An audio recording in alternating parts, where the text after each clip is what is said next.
दोस्तों, पिछले क्लास में हम लोगों ने नई आर्थिक नीति के बारे में पढ़ा था। नई आर्थिक नीति के तहत उदारीकरण, निजीकरण और वैश्वीकरण ये 3 नीतियां दी गई थी, जिसमें हम लोगों ने उदारीकरण के बारे में पढ़ लिया था। आज हम लोग निजीकरण और वैश्वीकरण के बारे में पढ़ेंगे। निजीकरण का मतलब होता है कि जब सरकार सार्वजनिक क्षेत्र की कंपनियों में 51% से अधिक की हिस्सेदारी जब निजी क्षेत्र के हाथों में सौंप दी जाती है और उसका नियंत्रण एवं प्रबंधन का अधिकार जब निजी क्षेत्र के हाथों में सौंप दिया जाता है तो उसको निजीकरण कहा जाता है। यानी एक विनिवेशीकरण होता है, विनिवेशीकरण डिसइन्वेस्टमेंट, और एक होता है निजीकरण प्राइवेटाइजेशन। विनिवेशीकरण का मतलब होता है कि जो पीएसयू कंपनियां, पीएसयू यानी पब्लिक सेक्टर अंडरटेकिंग, सार्वजनिक क्षेत्र की कंपनी होती है, सरकारी कंपनी होती है। जो सरकारी कंपनी घाटे में चल रही होती है, सरकार उसका विनिवेशीकरण कर देती है। यानी जब सरकार सार्वजनिक क्षेत्र की कंपनी का कुछ परसेंट हिस्सा, जैसे 5%, 8% या 10% हिस्सा निजी क्षेत्र के हाथों में सौंप देती है तो उसको विनिवेशीकरण कहा जाता है। सरकार विनिवेशीकरण के माध्यम से कैपिटल फॉर्मेशन करती है, पूंजी का निर्माण करती है और उस पूंजी को दूसरे जगह लगाती है, तो इसको कहते हैं विनिवेशीकरण। लेकिन अगर यही हिस्सा बढ़ते बढ़ते 51% से अधिक का जब हो जाता है और सरकार उसका नियंत्रण एवं प्रबंधन निजी क्षेत्र के हाथों में सौंप देती है तो ये निजीकरण कहलाता है। यानी जो विनिवेशीकरण होता है, विनिवेशीकरण सार्वजनिक क्षेत्र की कंपनियों को निजीकरण की तरफ ले जाने का मार्ग प्रशस्त करती है। यानी ऐसे ही धीरे धीरे जो पीएसयू कंपनियां हैं जो घाटे में चल रही होती है, सरकार उसका विनिवेशीकरण करते करते उसका परसेंटेज बढ़ाते बढ़ाते जब यही परसेंटेज 51% से अधिक का जब हो जाता है तो वह निजीकरण हो जाता है। अगला है वैश्वीकरण, ग्लोबलाइजेशन। ग्लोबलाइजेशन का मतलब होता है जब किसी देश की अर्थव्यवस्था को शेष विश्व की अर्थव्यवस्था के साथ जोड़ना। यानी अर्थात जब किसी देश की अर्थव्यवस्था को शेष विश्व की अर्थव्यवस्था के साथ जोड़ दिया जाता है तो उसी को ग्लोबलाइजेशन कहा जाता है, वैश्वीकरण कहा जाता है। यानी जिस तरह की तकनीकी भारत में है उसी तरह की तकनीकी यदि विश्व के अन्य देशों में कर दिया जाए तो कहा जाएगा कि उस तकनीकी के क्षेत्र में वैश्वीकरण है। जिस तरह का श्रम कानून भारत में है, अगर उसी तरह का श्रम कानून विश्व के अन्य देशों में कर दिया जाए तो कहा जाएगा श्रम के क्षेत्र में वैश्वीकरण है, ग्लोबलाइजेशन है। अर्थात किसी देश की अर्थव्यवस्था को शेष विश्व की अर्थव्यवस्था के साथ जोड़ने की प्रक्रिया को ग्लोबलाइजेशन कहा जाता है, वैश्वीकरण कहा जाता है। अब इसके बाद हम लोग जो आगे की जो पंचवर्षीय योजना है उसके बारे में देखेंगे। 7वीं के बाद 8वीं पंचवर्षीय योजना। 8वीं पंचवर्षीय योजना 1 अप्रैल 1992 से लेकर के 31 मार्च 1997 तक के लिए बनाई गई। इसका जो प्रमुख उद्देश्य था मानव संसाधन का विकास करना।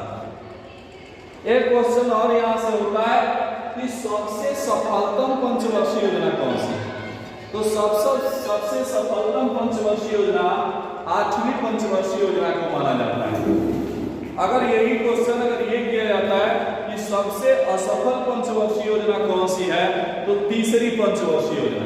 तीसरी पंचवर्षीय योजना हम लोगों ने पहले ही पढ़ा था 1961 से 66 के लिए, जिसमें हमने जिक्र किया था कि उस पंचवर्षीय योजना में 1962 में भारत चीन युद्ध हो गया था, 1966 में भारत पाकिस्तान युद्ध हो गया था और 1966 में अकाल भी पड़ा था। इन सभी घटनाओं के कारण जो उसके लक्ष्य रखे गए थे, जो उसके उद्देश्य रखे गए थे, उसकी प्राप्ति नहीं हो पाई थी। इसलिए तीसरी पंचवर्षीय योजना को सबसे असफल पंचवर्षीय योजना और 8वीं पंचवर्षीय योजना को सबसे सफल पंचवर्षीय योजना माना जाता है। 9वीं पंचवर्षीय योजना 1 अप्रैल 1997 से लेकर 31 मार्च 2002 के लिए बनाई गई। 9वीं पंचवर्षीय योजना का जो प्रमुख उद्देश्य है न्याय एवं समता के साथ आर्थिक विकास करना। 10वीं पंचवर्षीय योजना ये 1 अप्रैल 2002 से लेकर के 31 मार्च 2007 के लिए बनाई गई। इसका जो प्रमुख उद्देश्य है रोजगार, ऊर्जा एवं सामाजिक अधोसंरचना का विकास करना। Employment, energy and social infrastructure इसका प्रमुख उद्देश्य था। 11वीं पंचवर्षीय योजना 1 अप्रैल 2007 से लेकर के 31 मार्च 2012 के लिए बनाई गई थी, जिसका प्रमुख उद्देश्य था समावेशी विकास का, इंक्लूसिव ग्रोथ। यानी जो पिछड़े वर्ग है सबका विकास का लक्ष्य इसमें रखा गया था। इसलिए इसको समावेशी सभी क्षेत्रों में, चाहे शिक्षा का क्षेत्र हो, सामाजिक क्षेत्र हो, आर्थिक क्षेत्र हो, राजनीतिक हो, सभी में, इसलिए इसको इंक्लूसिव ग्रोथ के नाम से जानते हैं, समावेशी विकास के नाम से जाना जाता है। हम पंचवर्षीय योजना जो 1 अप्रैल 2012 से लेकर के 31 मार्च 2017 के लिए बनाई गई। इसका जो उद्देश्य है सतत अधिकतम समावेशी विकास करना, ये इसका उद्देश्य रखा गया है। अभी तक हम लोगों ने 12 पंचवर्षीय योजना, 6 वार्षिक योजना और 1 रोलिंग प्लान के बारे में हम लोगों ने पढ़ लिया।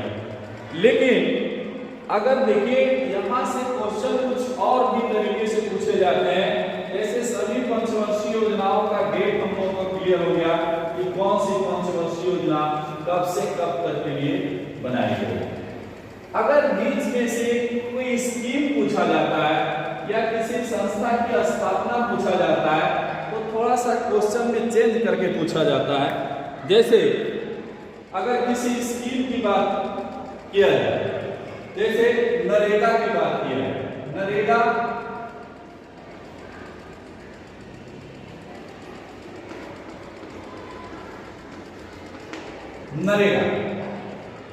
नरेगा बाद में मनरेगा हो गया।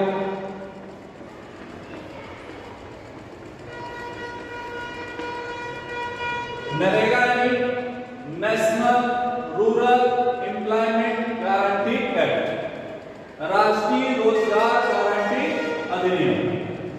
ये 2 फरवरी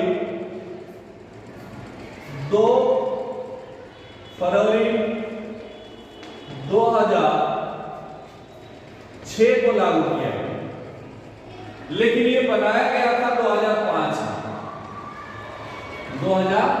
में। ये एक्ट कब बना था? 2005 में, लेकिन लागू कब किया गया? 2 फरवरी 2006 को लागू किया गया। लेकिन नरेगा जो है, देखिए 2 अक्टूबर 2009 को नरेगा का नाम बदल करके मनरेगा कर दिया गया, महात्मा गांधी राष्ट्रीय ग्रामीण रोजगार गारंटी योजना। यानी अगर इस स्कीम को अगर देखें हम लोग, नरेगा को देखें कि जो नरेगा मनरेगा हो गया इस समय, कि ये बनाया गया था 5 लॉन्च कब किया गया था? 2 फरवरी 2006। अगर इस क्वेश्चन को पूछ दिया जाए कि ये किस पंचवर्षीय योजना में लागू किया, तो अगर पंचवर्षीय योजना का देखेंगे तो ये आपका 10वीं पंचवर्षीय योजना जो 2002 से लेकर के 2007 में लॉन्च की गई थी उसके अंतर्गत आएगा। यानी ये 10वीं पंचवर्षीय योजना के अंतर्गत लॉन्च किया गया था, बनाया गया।